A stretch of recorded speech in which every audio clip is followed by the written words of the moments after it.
telephone. Hi, good afternoon. Britney Spears, good afternoon. Ms. Spears, I believe you're on the telephone. Hi, good afternoon. Good afternoon. Thank you for coming in today. Your Honor, this is Ms. Wright. I did want to ask, we don't know obviously what Ms. Spears is going to say, and we're happy that she's here today to address her concerns with the court. But if what she's going to say may impact her medical privacy, my client does hold those medical privacy rights, and I would ask that we please seal the transcript and clear the courtroom so we can preserve those medical rights. I think it's really important.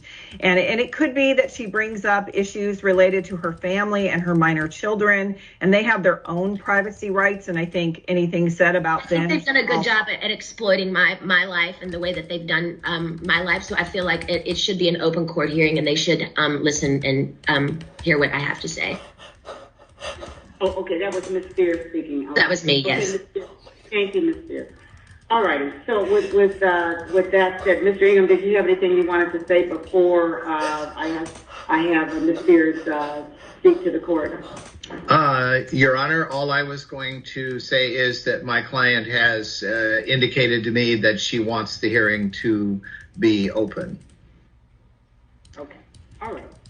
So, Ms. Spears, and thank you for your interest in appearing in the court today. And I do recall the last time that I had a chance to meet you. So I'm glad that you're back here today as well.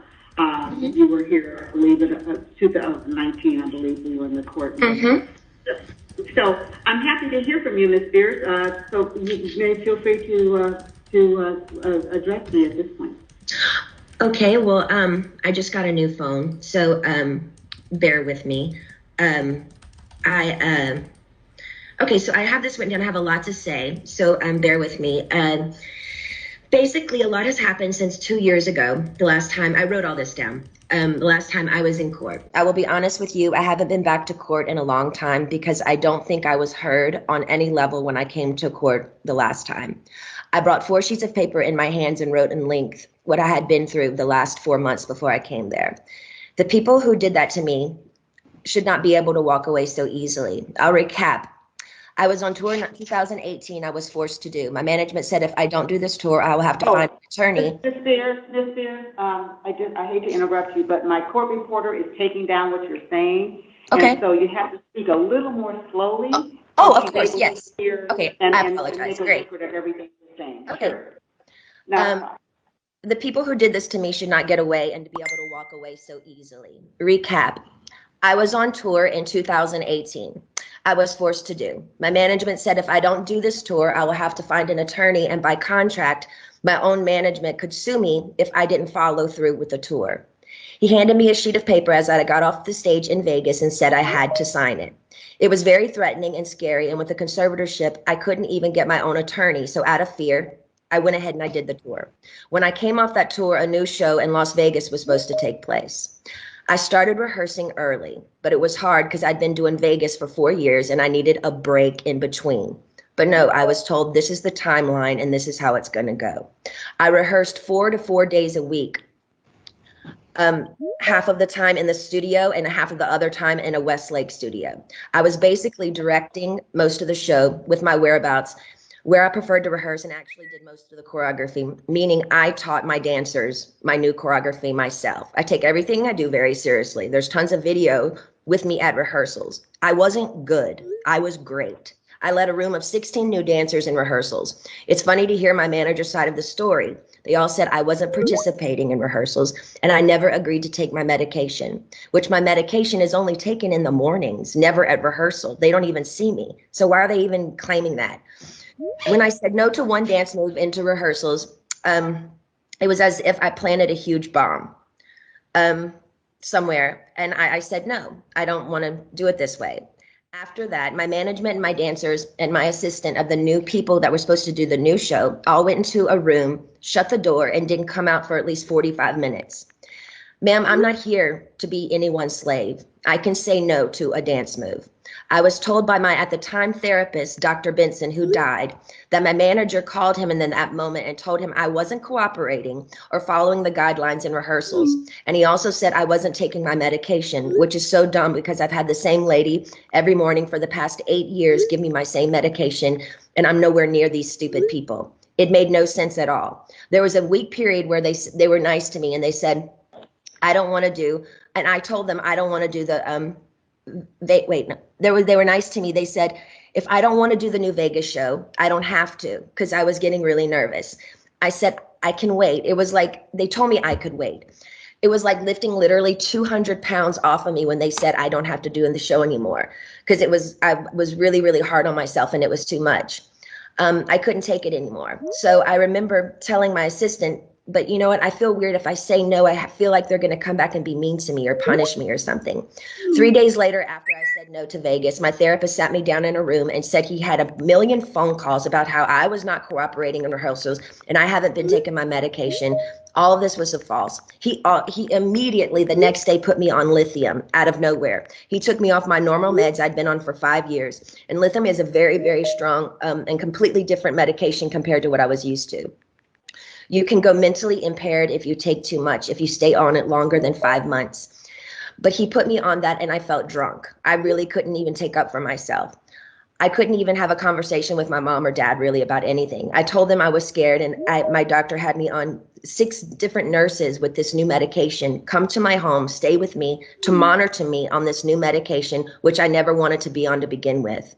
There were 6 different nurses in my homes, and they wouldn't let me get in my car to go anywhere for a month.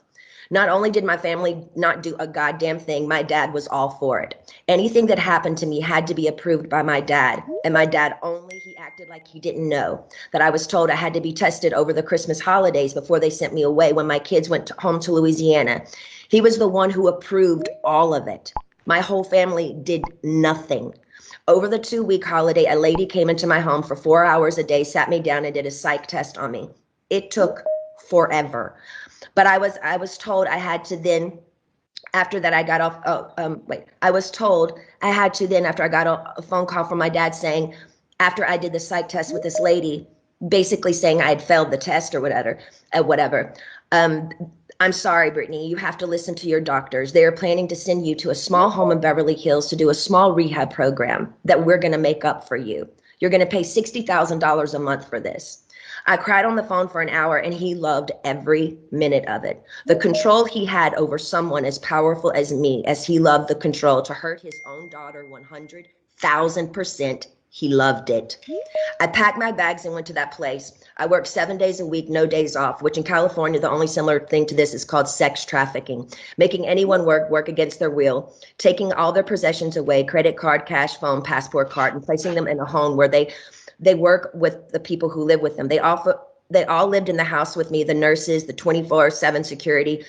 There was one chef that came there and cooked for me daily during the weekdays. They watched me changed every day, naked, morning, noon, and night. My body, I had no privacy door for my room. I gave 8 gallons of blood a week. If I didn't do any of my meetings and work from 8 to 6 at night, which is 10 hours a day, 7 days a week, no days off, I wouldn't be able to see my kids or my boyfriend. I never had a say in my schedule. They always told me I had to do this. And ma'am, I will tell you, sitting in a chair 10 hours a day, 7 days a week, it ain't fun. And especially when you can't walk out the front door. And that's why I'm telling you this again 2 years later. After I've lied and told the whole world I'm okay and I'm happy, it's a lie. I thought I said that enough. Maybe I might become happy because I've been in denial. I've been in shock. I am traumatized. Fake it till you make it. But now I'm telling you the truth, okay? I'm not happy. I can't sleep. I'm so angry, it's insane, and I'm depressed. I cry every day, and the reason I'm telling you this is because I don't think how the state of California can have all this written in the court documents from the time I showed up and do absolutely nothing, just hire with my money another person to keep my dad on board. Ma'am, my dad and anyone involved in this conservatorship and my management who played a huge role in punishing me when I said, no, ma'am, they should be in jail. Their cool tactics working for Miley Cyrus as she smokes on joints and stage at the VMAs. Nothing is ever done to this generation for doing wrong things. But my precious body, who's worked for my dad for the past fucking 13 years, trying to be so good and pretty, so perfect when he works me so hard, when I do everything I'm told in the state of California, allowed my ignorant father to take his own daughter, who only has a role with me if I work with him. They set back the whole course and allowed him to do that to me. That's giving these people I've worked for way too much control. They also threatened me and said if I don't go, then I have to go to court. And it will be more embarrassing me if the judge publicly makes you go, the evidence we have, you have to go. I was advised for my image, I need to go ahead and just go and get it over with. They said that to me. I don't even drink alcohol. I should drink alcohol, considering what they put my heart through. Also, the Bridges facility they sent me to, none of the kids, I was doing this program for 4 months. So the last 2 months I went to a Bridges facility. None of the kids there did the program. They never showed up for any of them. You didn't have to do anything if you didn't want to. How come they always made me go? How come I was always threatened by my dad and anybody that participated in this conservatorship? If I don't do this, what they tell me to enslave me to do, they're going to punish me. The last time I spoke to you by just keeping the conservatorship going and also keeping my dad in the loop made me feel like I was dead, like I didn't matter, like nothing had been done to me, like you thought I was lying or something. I'm telling you again because I'm not lying. I want to feel heard. And I'm telling you this again, so maybe you can understand the depth and the degree and the damage that they did to me back then.